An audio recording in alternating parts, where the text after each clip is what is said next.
ले लिया है, ये साफ जाहिर है। ब्राह्मण समाज अच्छी तरीके से आपको मालूम है कि किस स्थिति पर पहुंच गया था। वो समाज जिसने न कि समाज को रास्ता दिखाने का काम किया हमेशा से, बल्कि समाज में समता मूलक समाज बनाने का जब भी कोई बात उठी तो सबसे पहले ब्राह्मण समाज के ही लोग आगे खड़े हुए। और चाहे हिंदुस्तान की आजादी हो या उसके बाद हो, किसी भी कार्यक्रम में बढ़ चढ़ करके सामने की अग्रणी पंक्ति में अगर कोई रहा तो ब्राह्मण समाज के लोग रहे। लेकिन सरकार तो बन गई, देश आजाद हो गया, कांग्रेस पार्टी की सरकार आ गई, उसके बाद भारतीय जनता पार्टी की सरकार आई। और इन लोगों ने क्या किया? दोनों ने ही मिलकर के बारी बारी से ब्राह्मण समाज को एक वोट बैंक के अलावा कुछ नहीं समझा और वोट बैंक की तरह इस्तेमाल किया।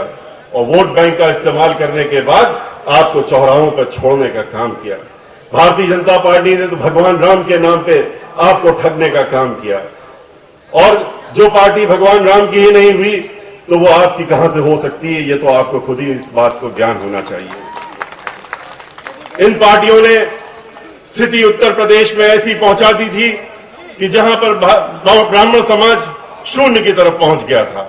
और शून्य की तरफ इसलिए मैं कह रहा हूं क्योंकि पूरे उत्तर प्रदेश में से सिर्फ 4 सीटों पर ही, उसमें से भी एक प्रधानमंत्री के रूप में माननीय अटल बिहारी वाजपेयी जी थे, वरना सिर्फ 3 सीटों पर ब्राह्मण समाज के लोग सन 2004 में पार्लियामेंट में रह गए थे।